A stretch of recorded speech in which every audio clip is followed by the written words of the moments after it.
Good morning friends, welcome to our YouTube channel. GSTR 9 जो है financial year 18-19 के लिए क्या इनेबल हो गया है। यहाँ पे लोगों को पहले जो दिक्कत आ रही थी कि लेट सपोज आपका टर्नओवर 17-18 में 2 करोड़ से नीचे है और आपने ये ऑप्शन लिया कि आप उसकी रिटर्न जो है वो फाइल नहीं करना चाहते, लेकिन आपका टर्नओवर अगर 18-19 में 2 करोड़ से ऊपर है तो आपको पोर्टल जो है वो अलाउ नहीं कर रहा था जीएसटीआर 9 फॉर्म जो है वो फाइल करने के लिए।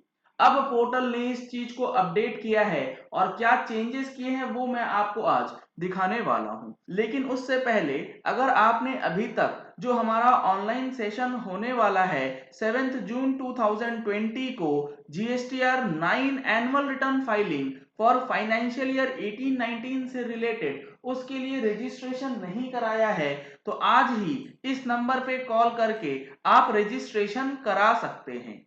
अब देखिए क्या नोटिफिकेशन आया था, पोर्टल में क्या दिक्कत आ रही थी, अब जो अपडेट आया है उसमें क्या बातें बताई गई। सबसे पहले मैं आपको दिखाता हूं जो हमारे पास नोटिफिकेशन आया था 47/2019, ये आया था 9 अक्टूबर 2019 को। ये कहता है in exercise of the powers conferred by section 148 of the CGST Act, the central government on the recommendation of the council hereby notifies those registered person whose aggregate turnover in a financial year does not exceed 2 crore rupees and who have not furnished the annual return under subsection 1 of section 44 of the said act read with sub-rule 1 of Rule 80 of the CGST rules before the due date as the class of registered persons who shall, in respect of financial year 17-18 and 18-19, follow the special procedure। और special procedure क्या होगा? वो होगा the said persons shall have the option to furnish the annual return under subsection 1 of section 44 of the said act read with sub rule 1 of rule 80। कहने का मतलब है कि अगर आपका एग्रीगेट टर्नओवर 2 करोड़ से नीचे है और आपने अभी तक 17-18 के लिए बोला गया था कि 17-18 की रिटर्न अगर अभी तक फाइल नहीं करी है तो आपके लिए ऑप्शन है कि आप चाहें तो अपनी एनुअल रिटर्न फाइल कीजिए, अगर आप नहीं चाहते हैं तो आप फाइल नहीं भी करेंगे, ये आपका ऑप्शन रहता है। अब सवाल आता था कि अगर 17-18 का एनुअल रिटर्न फाइल नहीं करेंगे तो क्या हम लोग 18-19 के एनुअल रिटर्न को फाइल कर सकते हैं या नहीं। तो ऐसे लॉ के अंदर कोई रेस्ट्रिक्शंस नहीं है। सेक्शन 39 जो है वो रेस्ट्रिक्ट करता है सेक्शन 39 की रिटर्न। अगर आप एक महीने की फाइल नहीं करेंगे तो एक महीने के बाद दूसरे महीने की रिटर्न आपको नहीं खोली जाएगी, लेकिन जीएसटीआर 9 के लिए ऐसा कोई कंडीशन नहीं था। बट प्रॉब्लम ये आ रही थी कि लेट सपोज आपका टर्नओवर 2 करोड़ से नीचे है। मैं आपको अब लेकर के चलता हूं जीएसटी पोर्टल पे। यहां पर आप देखेंगे तो एनुअल रिटर्न का जो सेक्शन है, आपने अगर 17-18 का फाइल नहीं भी किया है फिर भी आपको 18-19 का एनुअल रिटर्न जो है वो अब इनेबल कर दिया गया है। यानी कि आप 17-18 की फाइल करें या ना करें उससे कोई मतलब नहीं है, 18-19 की एनुअल रिटर्न जो है वो आपको ओपन कर दी जाएगी। यहां पर आप देख रहे हैं मैंने ओपन करा है 18-19 का एनुअल रिटर्न और साथ ही साथ मैं आपको दिखा देता हूं कि हमारा जो 17-18 का एनुअल रिटर्न है वो अभी फाइल्ड नहीं है। ये फाइलिंग इसीलिए नहीं है क्योंकि इस पर्टिकुलर जीएसटी नंबर पे जो टर्नओवर है वो 2 करोड़ रुपए से कम का है। अब मैं आपको दिखाता हूं जो ये 17-18 का एनुअल रिटर्न है इसके अंदर जो टेबल्स आ रहे हैं उसके अंदर फिगर्स भी दिया जा रहा है, सारी चीजें उसमें एज इट इज आ रही हैं। यहां पे आप देखेंगे तो जो टर्नओवर है वो है 22,65,668 रुपए का। अब हम लोग चलते हैं annual return for the year 18-19 के अंदर। वहां पे जो एरर आता था, जिस स्टेप में एरर आता था, अब उस एरर को हटा दिया गया है। यानी कि जैसे ही हम लोग यहाँ पर 18-19 करके सर्च करेंगे और पहले प्रिपेयर ऑनलाइन पे क्लिक करते थे तो यहाँ पर एक एरर मैसेज आता था कि first file your GSTR 9 for 17-18, तभी आपको अलाउ किया जाएगा 18-19 से रिलेटेड जीएसटीआर 9 को फाइल करने के लिए। बट अब यहाँ पर ऐसा कोई कंडीशन जो है वो नहीं लगाया गया। आप देख रहे हैं 18-19 से रिलेटेड जो हमारे पास GSTR 9 है वो ओपन हो चुका है। इसके अंदर आप टेबल 4 से रिलेटेड जो भी डेटा डालना चाहते हैं वो ऑटोमेटिकली आपके सामने पॉपुलेट हो रहा है इन द सेम मैनर जैसे हम लोगों के पास 17-18 में हुआ करता था। यानी कि ये वाला कंडीशन जो है अब हटा दिया गया है, इसीलिए अब आप अपनी फाइलिंग जो है वो कर सकते हैं। फाइलिंग करने में कोई दिक्कत आती है तो इसके लिए जो हमारा ऑनलाइन सेशन है उसको आप ज्वाइन करके बेनिफिट ले सकते हैं।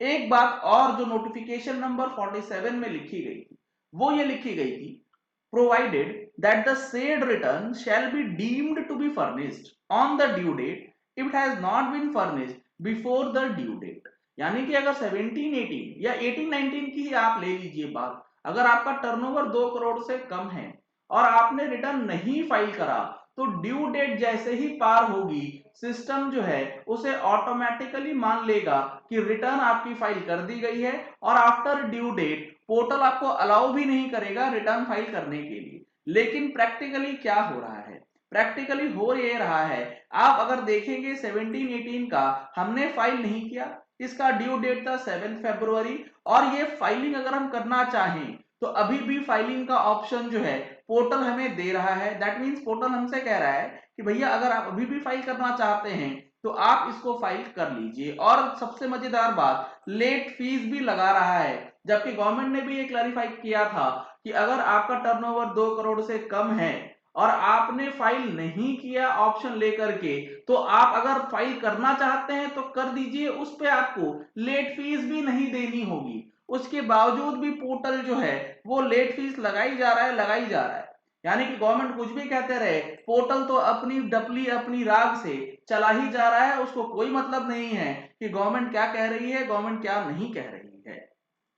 तो इन सारी चीजों को देखने के बाद आपको समझ में आ गया होगा कि GSTR 9 अगर 17-18 का फाइल नहीं हुआ है लेकिन 18-19 का अगर आप करना चाहते हैं तो वो आप कर सकते हैं, उसमें किसी प्रकार की कोई दिक्कत नहीं आएगी। एक सबसे बड़ा सवाल यह आता है कि पोर्टल को कैसे पता लगेगा कि एक पर्टिकुलर GST नंबर का जो टर्नओवर है वो 2 करोड़ से कम है या 2 करोड़ से नीचे है। मैं आपके सामने एक केस रखता हूं। लेट सपोज एक पैन नंबर पे मल्टीपल GST नंबर है मल्टीपल स्टेट्स में, तो पोर्टल किस तरीके से उसको काउंट करेगा कि कौन से राज्य में कितना टर्नओवर है। चलिए ये तो हम लोग GSTR 3B से कह सकते हैं कि पोर्टल जो है डेटा निकाल लेगा, बट लेट सपोज हमारा एग्जाम टर्नओवर था, वो एग्जाम टर्नओवर हमने GSTR 3B के अंदर डाला ही नहीं, तो क्या जो फिगर्स GSTR 3B में गए नहीं हैं उसको कंप्यूटेशन में कैसे काउंट किया जाएगा, ये 2 करोड़ की टर्नओवर की लिमिट कंप्यूट कैसे होगी पोर्टल के द्वारा ऑटोमेटिकली, इसमें बहुत बड़ा सवाल जो है वो अभी भी बना हुआ है। इसीलिए पोर्टल जो है इसे ब्लॉक नहीं कर रहा है अभी 17-18 से रिलेटेड फाइलिंग जिनकी भी नहीं हुई है उसके लिए। तो ये कुछ चीजें हैं जो कि GST पोर्टल पे बदल दी गई हैं और आपको अगर GSTR 9 भरना है 18-19 का तो आपके लिए ऑप्शन अब इनेबल कर दिया गया है, चाहे आपका टर्नओवर 2 करोड़ से कम हो या 2 करोड़ से ज्यादा हो। चलिए इस वीडियो को यही एंड करते हैं। आशा करते हैं कि आपको ये वीडियो पसंद आया होगा। अगर आपको ये वीडियो पसंद आया तो इस वीडियो को लाइक और शेयर करना मत भूलिएगा ताकि मैक्सिमम लोगों तक ये इंफॉर्मेशन पहुंच जाए कि GSTR 9 जो 18-19 का है वो ओपन कर दिया गया है, चाहे आपने 17-18 की फाइलिंग करी है या नहीं करी है। अगर आपने हमारे चैनल पे फर्स्ट टाइम ट्यून इन किया है तो चैनल को सब्सक्राइब करने के लिए नीचे दिए गए रेड कलर के सब्सक्राइब बटन को प्रेस कीजिए, साथ में जो बेल आइकन है उसे भी प्रेस कर लीजिएगा ताकि वीडियोस की नोटिफिकेशंस आप तक रेगुलरली पहुंचती रहें। Thank you and have a nice day.